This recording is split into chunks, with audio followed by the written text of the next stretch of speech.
Étant taché du vice de perpétuité et créer un déséquilibre significatif entre les parties, la clause d'un contrat de location qui prévoit une option d'échange technologique dont la mise en œuvre emporte réengagement du locataire pour une durée irrévocable de 42 mois pour tous les matériels. En l'espèce, une société de distribution de bois et de matériaux de construction a conclu, le 1er janvier 2004, un contrat de location d'équipements informatiques auprès d'une société spécialisée. Ce contrat a été modifié en 2005 pour devenir un contrat de location évolutif par l'acceptation d'une offre dite option d'échange technologique ou encore TRO, acronyme de Technology Refresh Option. Cette offre se composait notamment d'une annexe TRO définissant les conditions particulières de location et chiffrant les différentes variables, outre un contrat de gestion du TRO par équipement. Le contrat ainsi modifié prévoyait que la mise en œuvre de l'option d'échange technologique emportait le réengagement du locataire pour une durée irrévocable de 42 mois pour tous les matériels, sans par conséquent de distinction de leur état d'obsolescence. Cet ensemble de contrats a été renouvelé le 1er février 2007 et les parties se sont alors engagées au terme de l'annexe TRO en vigueur pour une durée de location d'une durée de 42 mois. Cette annexe TRO a été remplacée par 8 annexes TRO successives à chaque modification du parc d'équipements informatiques, dont la dernière est datée du 1er août 2013 et prévoit une nouvelle durée de 42 mois expirant le 31 janvier 2017. Par lettre recommandée du 27 novembre 2013, le loueur a signifié au locataire la résiliation de l'option d'échange en cours sur le fondement de risques avérés que le locataire ne puisse faire face à ses engagements financiers.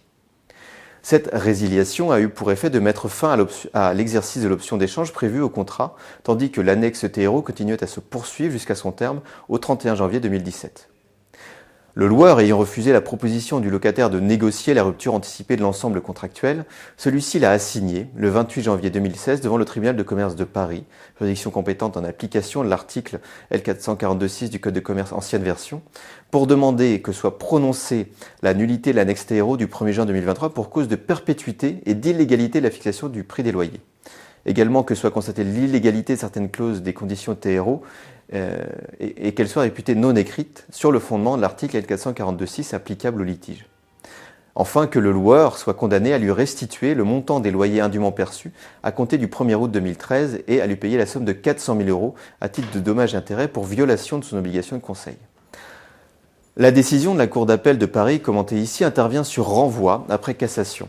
La Cour de cassation ayant par arrêt du 11 mai 2022 cassé et annulé l'arrêt du 24 mai 2019, en ce que celui-ci disait que l'annexe TRO du 1er août 2013 n'était pas entachée d'un vice de perpétuité en ce qu'il a rejeté les demandes du locataire fondées sur les dispositions de l'article L442-6 du Code de commerce. La haute juridiction a en effet retenu que, vu l'article 1709 du Code civil, il résulte de ce texte que le louage des choses est un contrat par lequel l'une des parties s'oblige à faire jouir l'autre d'une chose pendant un certain temps et moyennant un certain prix que celle-ci s'oblige de lui payer. En se déterminant ainsi, sans rechercher si s'agissant d'un contrat évolutif de location de matériel informatique, dont chaque modification relative au matériel loué avait pour effet de reconduire la durée du contrat pour une période de 42 mois, l'impossibilité de faire usage des options d'échange pendant la totalité de cette même durée prévue par l'article 5 de l'annexe TRO ou bien pendant la durée du préavis de 9 mois, n'était pas de nature à priver le locataire de la possibilité d'adapter son matériel aux besoins de son exploitation et donc d'une caractéristique substantielle du contrat, sauf à accepter la reconduction systématique du contrat, la soumettant ainsi à une obligation infinie. La Cour d'appel a privé sa décision de base légale. Dans son récent arrêt du 10 novembre 2023, la Cour d'appel de renvoi retient donc sur la nullité pour vice de perpétuité que la dénonciation du contrat pour la durée de 42 mois avait pour effet pour le locataire de renoncer à la caractéristique substantielle de l'adaptation de ses équipements à ses besoins, de sorte que, pour en conserver le bénéfice, elle était contrainte de repousser perpétuellement son engagement par la reconduction du contrat. Il convient par conséquent de prononcer, en application de l'article 1709 précité, la nullité de l'annexe TRO du 1er août 2013. Enfin, sur la nullité des clauses contractuelles tirées de leur déséquilibre significatif,